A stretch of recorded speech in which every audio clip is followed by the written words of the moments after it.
Salve entusiastas, meu nome é Marcelão e esse é o 30º vídeo da cronologia dos X-Men, a origem do Fera. Estados Unidos, início da Guerra Fria. Norton McCoy se casa com Edna Andrews, que agora automaticamente passa a ser chamada de Edna Andrews McCoy.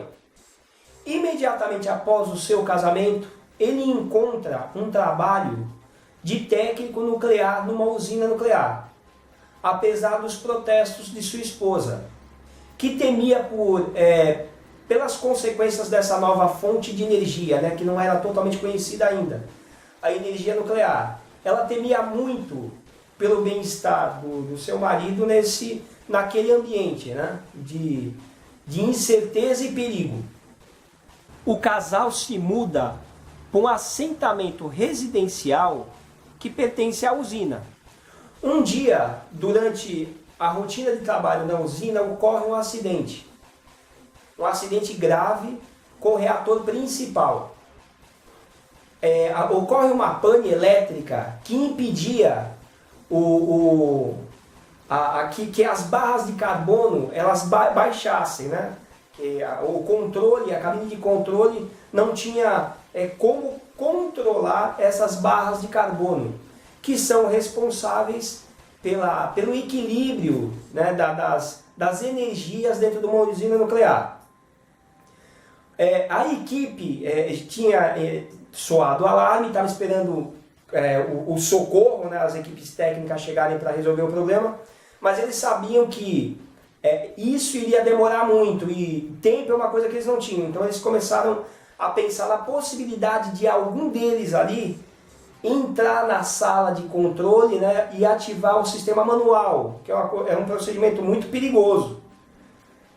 No momento em que eles ainda estavam pensando em quem eles iriam escolher para essa tarefa perigosa, eles descobrem que um dos técnicos já estava naquele setor. Era o Norton McCoy. Ele colocou uma roupa especial para minimizar os efeitos da radiação, e ele, no ato heróico, ele se prontificou a resolver o problema, colocando a própria vida em risco, para salvar a vida dos técnicos da usina, e por que não dizer também da população que morava na localidade ali, Que o acidente nuclear, todo mundo sabe que é uma coisa muito perigosa, e ciente disso, ele se prontificou e foi tentar resolver o problema. Ele entrou na sala com altos níveis de radiação e moveu uma enorme roda mecânica, fazendo com que as barras de carbono se ajustassem no lugar certo, para poder equilibrar ali os níveis de energia e resolver o problema de salvar ali o reator de um perigo maior, de consequências maiores. Porém, o tempo em que ele ficou naquela sala foi não foi tanto assim, mas para ter o problema da radiação é o tempo que você fica em exposição.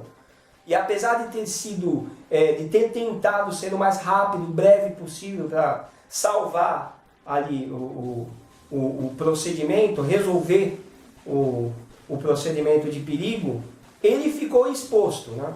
Consequência disso, ele teve que ficar um período hospitalizado. Ele foi levado a um hospital, onde passou um período sendo medicado, em observação ao lado de sua esposa. Sua esposa temia muito, e aquela coisa, ele passou um tempo ao lado dela e ela no mínimo devia ficar buzinando no ouvido dele. Eu falei, aquela coisa. Eu falei, você não devia, aí o que aconteceu, Aí passou um tempo, ele se recuperou, evidentemente que ele se conscientizou também dos perigos, Ele, sua esposa buzinando no ouvido dele, eu falei.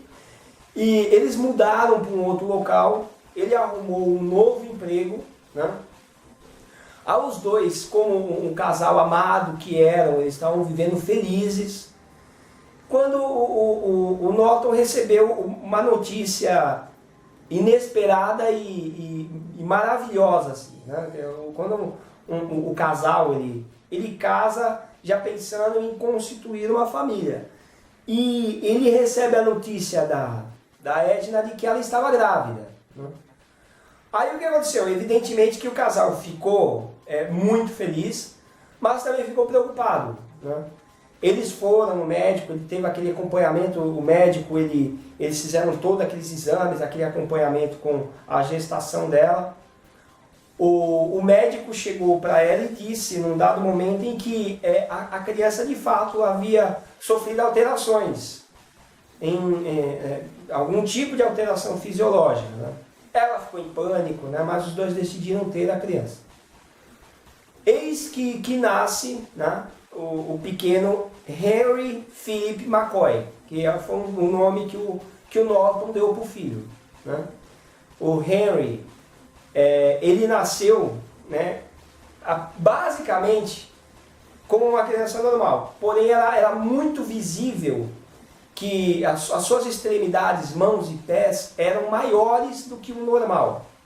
Isso foi impossível de não notar logo de cara. Né? Assim que a criança nasceu, eles notaram, né, o médico confortou o casal, dizendo que apesar da anomalia anatômica da criança, era uma criança perfeita, no sentido de ter boa saúde.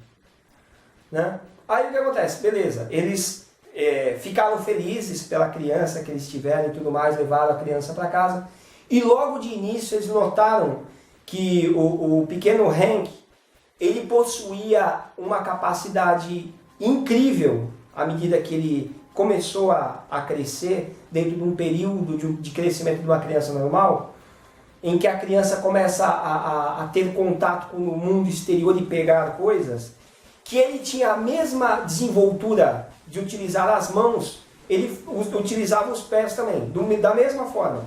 Ele tinha uma habilidade incrível de utilizar as mãos com a mesma facilidade que ele utilizava os pés. E assim, ele surpreendeu a todos, né, com essa capacidade.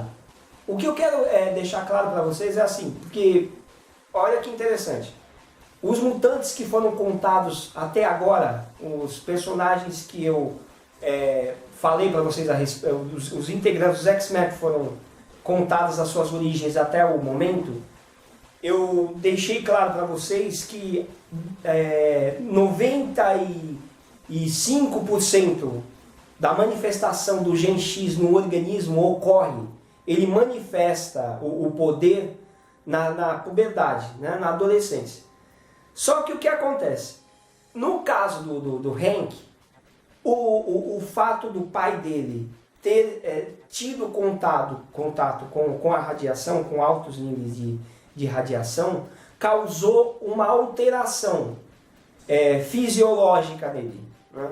Ele meio que o fator X, ele teve um distúrbio, né?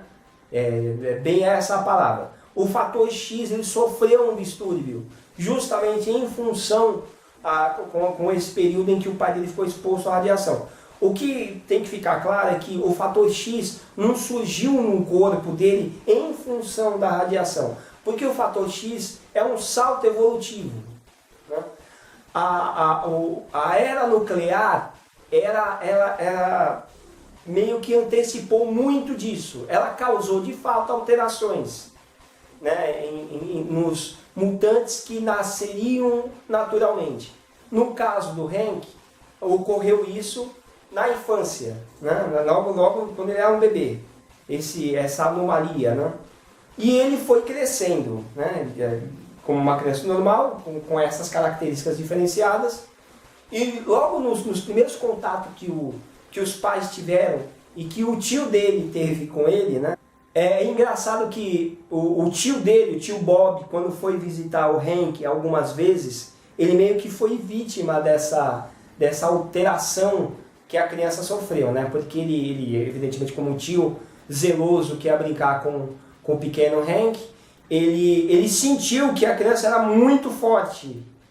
Né? Todas as vezes que ele tinha contato, que a criança pegava a mão dele, ele sentia que ela tinha uma força absurda, muito além do que uma criança poderia ter, né? Ele fazia essa observação com os pais dele, dizendo que o pequeno Hank era muito forte, né? Não era só muito habilidoso.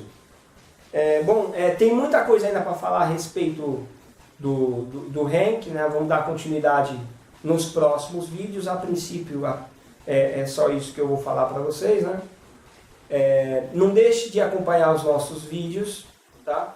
Dá um like aqui pra gente, que é importante pra caramba, caso vocês tenham gostado do vídeo, né? E um abraço e até a próxima.